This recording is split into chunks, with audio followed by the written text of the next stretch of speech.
What's up, everybody? I'm Nick, and today we're at the Adirondack Mountain Reserve in the Adirondack High Peaks of New York. I've got a 16-mile loop planned with about 5,000 feet of elevation gain that's going to take us to Rainbow Falls, Indian Head, Fishhawk Cliffs, and up to two of New York's 46 Adirondack high peaks, Nippletop and Dial. On the way down, we'll hit Barrenden and Noonmark Shoulder before making our way back to the Adirondack Mountain Reserve parking lot. To start, we've got about a 4-mile walk down the lake road where we're going to see Lower Ausable Lake and then branch up to Rainbow Falls. Here we can see the unique and very recognizable AMR gate, the official entrance into the Adirondack Mountain Reserve. I signed into the trail register and proceeded onto the AMR lands. I haven't been back here since I did Upper and Lower Wolfjaw in February of 23. It's good to be back.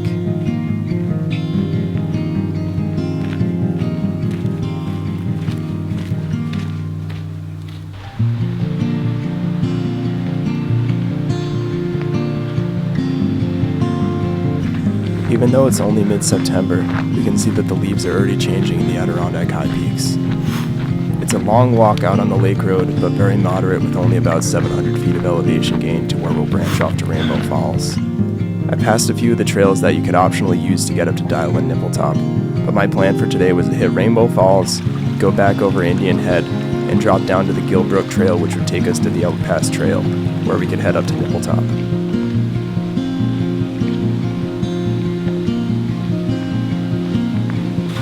The water levels look super low around the AMR, but still enough to filter it if needed.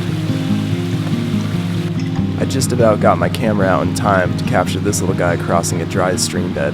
Since we're in a reserve, you can't actually hunt any of the animals, which means they're basically not afraid or intimidated by humans. It's definitely not uncommon to see deer walking in or out of the AMR.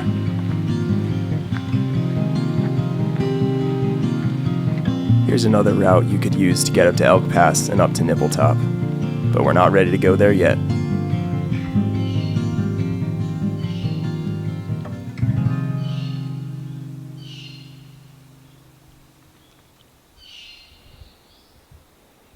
At last, we've arrived at the end of the lake road. Here we can see the sign pointing us towards Rainbow Falls to our right. You could also use this way to get to Sawteeth, Gothics, or a whole host of high peaks depending how far you want to go and how long you want to climb. I was really looking forward to getting to this spot at the dam where you can look up Lower Ausable Lake. I hadn't been back here since Ash and I came down from doing a big loop of several high peaks back in October of 21. It's just as beautiful as I remember it.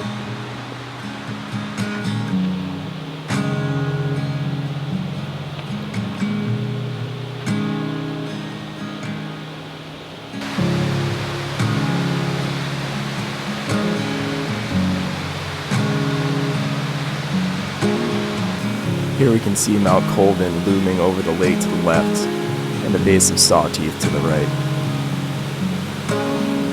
And just a short climb from there, we're branching off the Weld Trail to the gorge and up to Rainbow Falls.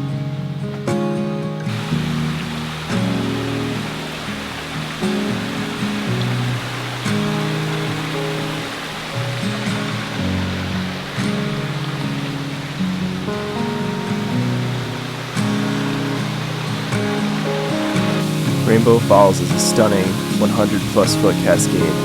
Even though the water levels are a little low today, it's still beautiful to look at. There's a little herd path off to the left where the normal path seemingly ends that will take you up to this viewpoint. Definitely be careful if you're going up here. It's muddy, rocky, and wet.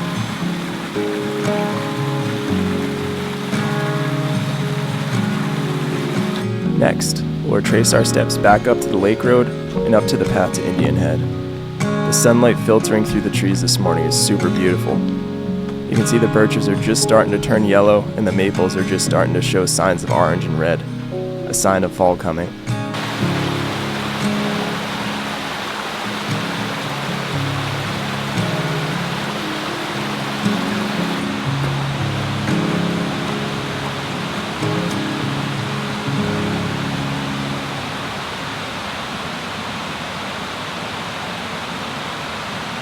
Back to where the path to Indian Head splits off Lake Road, we've got about a 600-foot climb up to the top of Indian Head and its ledges that are supposed to have amazing views ahead of us. On the way, we'll pass by a viewpoint called the Gothic Window, which has a great view up to Gothics. Here we can see Pyramid Peak center left and Gothics dead center up the valley.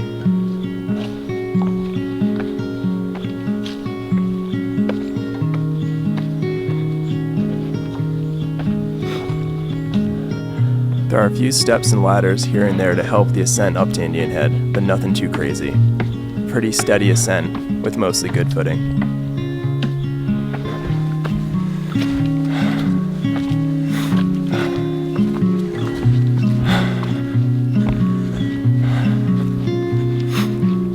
Here we make the final ascent up to the top of Indian Head, and a junction of a path that will take you back to Gill Brook, down to Fishhawk Cliffs, or out to the ledges of Indian Head. Alright, time to see if this view lives up to the hype.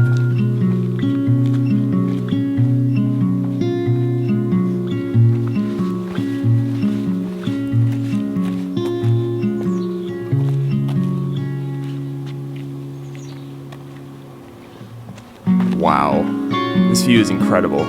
You can see Lower Ausable Lake to my left, the summit of Sawteeth in front of me, and the summits of Pyramid and Gothics to the right.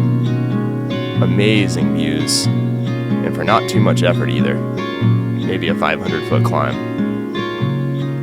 Let's give you a look around. So to our upper back left, we have the bridge with Nippletop on it, Colvin and Blake. Then we've got the lower ledges of Indian Head with Lower Ausable Lake. And moving right, we can see the ledges and the summit of Sawteeth, and then Pyramid Peak, Gothics, Armstrong, and the rest of the lower Great Range, all the way down the valley that we walked up on that lake road from the AMR parking lot. If you continue past down from the main ledges, there's a little path that will take you down to these lower ledges. Much the same views, but a little bit further down, and I think an even cooler perspective.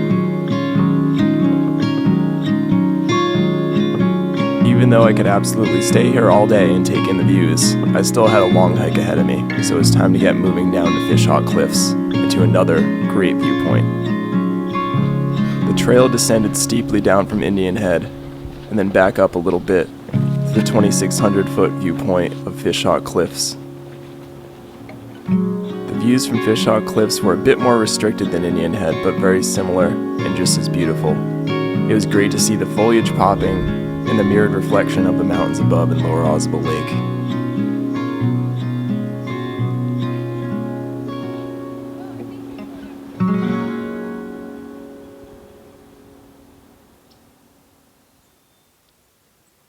Alright, time for us to descend down from Fishhawk Cliffs and into the High Peaks Wilderness and meet up with the Gill Brook Trail.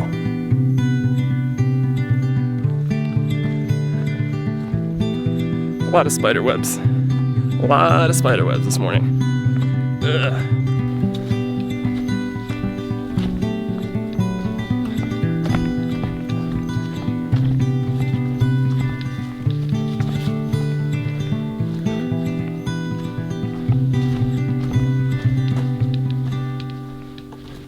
After a pretty uneventful trek down from the Fishhawk Cliffs, I arrived at the junction of the Gill Brook Trail, which you can use to get to Nippletop or up to Colvin and Blake. I was about 7 miles in and figured it was a good spot to stop for a water break.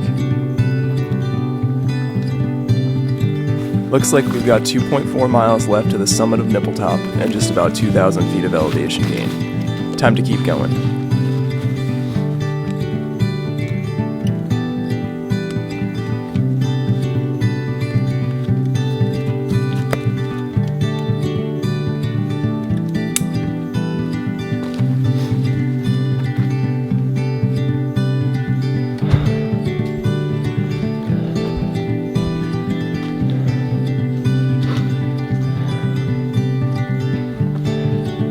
Definitely starting to gain some elevation again. It looks like it's just about 600 feet up to the next junction. In hindsight, this was probably my least favorite part of the trail all day. Just fairly monotonous and a steady climb. In just about a half mile from the last junction, we've arrived at the next junction and trail split. We're going to head left towards Elk Pass and up to Nippletop. Right will take you to Colvin and Blake, two more of New York's Adirondack high peaks.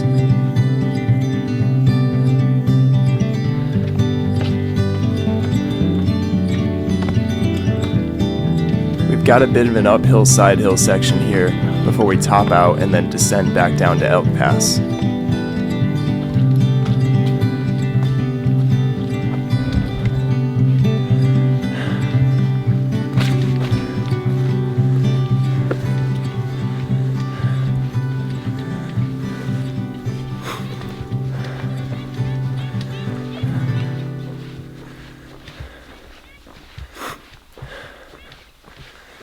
For those of you that don't know, the Adirondacks are notorious for being muddy. I was really surprised how wet and slippery it was in spots, despite the lack of rain we've had this summer.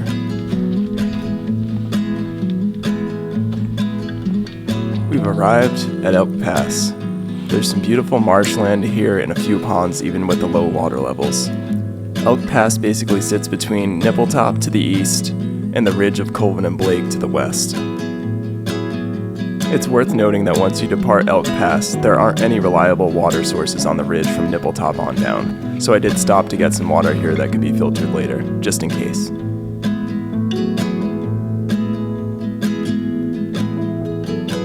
After we leave Elk Pass, we're quickly gaining elevation to ascend the ridgeline that will take us up to Nippletop. This will be the steepest portion of the trail today, with the steepest section gaining 1,100 feet in just 0.6 miles.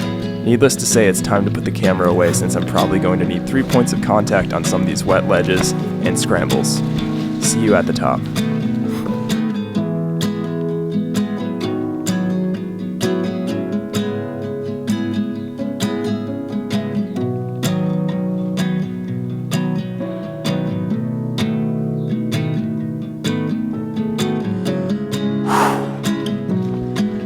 That was a good climb.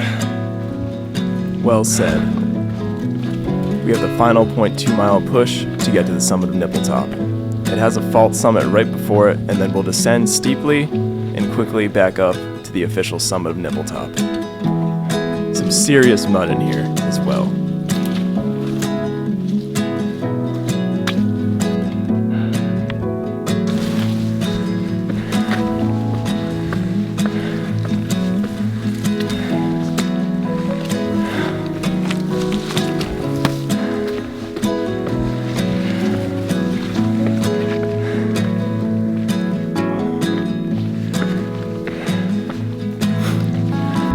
We've arrived at the 4,620-foot summit of Nippletop Mountain. There's stunning views from a western-facing ledge that overlook the entirety of the Great Range, and what makes Nippletop one of the best views in all of the Adirondack high peaks. Time to chill out a little bit, have some food, and enjoy the views. The most prominent peak you can see in the center background here is Mount Marcy, the highest peak in the Adirondacks and the highest point in the state of New York.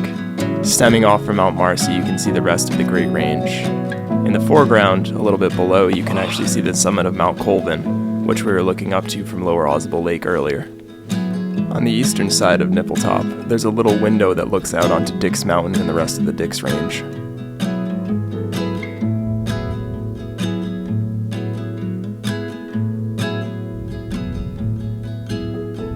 After rehydrating and refueling on some trail mix and jerky, it's time to get heading down the ridgeline to Bag Dial.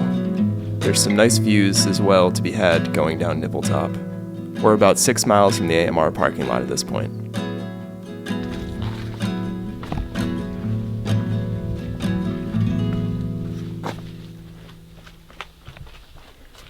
Here's a particularly fun section of mud heading down from Nippletop. We're going to continue down the ridgeline and some pointless up and downs until we get to the summit of Dial.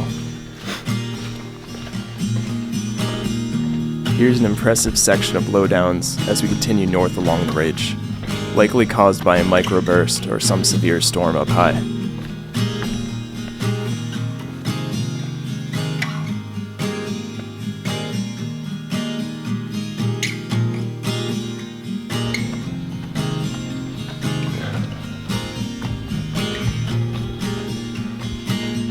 This section of trail along the ridgeline is fairly pleasant. We're able to make pretty good time. There's beautiful ferns everywhere and moss covering the ground.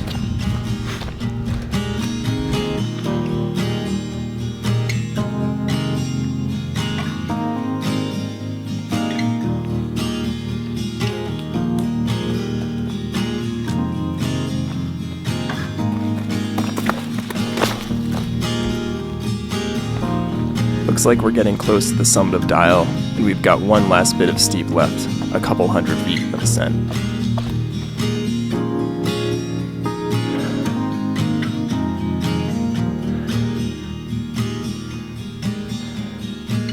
On the 4,020-foot summit of Dial, there's a giant boulder that you can climb up to that has fantastic views of the Great Range. A very similar view to Nippletop, but a slightly different perspective. I actually think I like the view from Dial a bit better than Nippletop. We'll stop here for a bit to refuel before continuing down the HG Leach Trail. Looking further south, we can see the ridgeline all the way up to Nippletop, then across to the Great Range with Sawteeth in front, and then eventually the whole valley that we walked up this morning on the Lake Road. You can see the leaves are just starting to pop for foliage season a bit.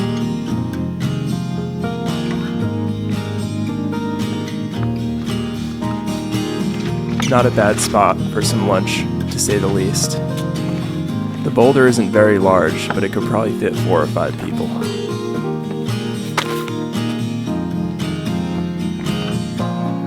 I think I could literally stare at this view of Mount Marcy and the rest of the Great Range all day.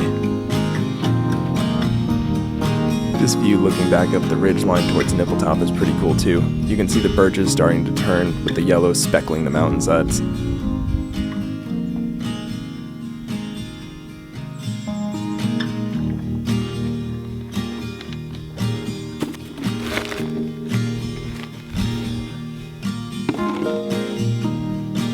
Well, we need to get back to the trailhead at some point.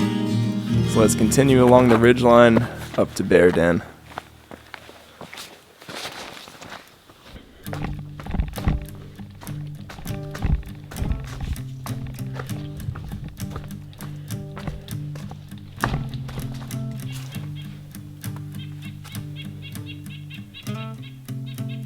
So Bear Den Mountain is a viewless peak that sits between Dial and the Noonmark Shoulder. It's pretty much viewless, not much to see here, but some fairly pleasant woods and trail to walk through. We're going to descend steeply from Bear Den into a col and then back up to Noonmark Shoulder for our final view of the day.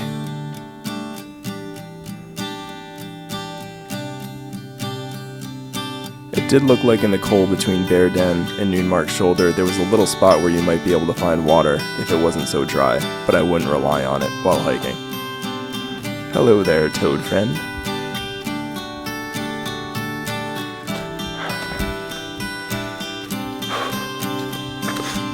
Our final ascent up to the Noonmark Shoulder takes us through this impressive area of birch glades.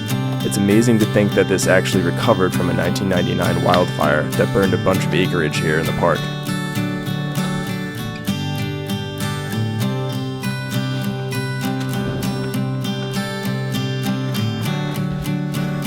The lighting in here during this time of day was really something. Super beautiful.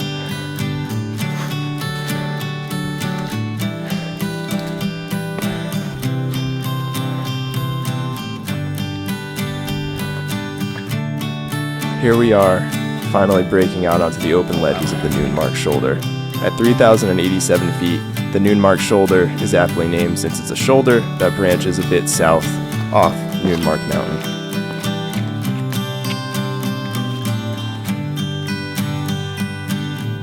Yet another awesome view. We've really been spoiled with the weather and visibility today. Looking out from the Noonmark Shoulder, we can see Dix on the left, Dial, Bear Den, and more outstanding views up to the Great Range and across to the lower Great Range. It will be interesting to see if the birches start to grow back and obscure the views in the years to come. But for today, we've still got great views. Really need to make sure we take in these views and appreciate it before we start to descend below tree line.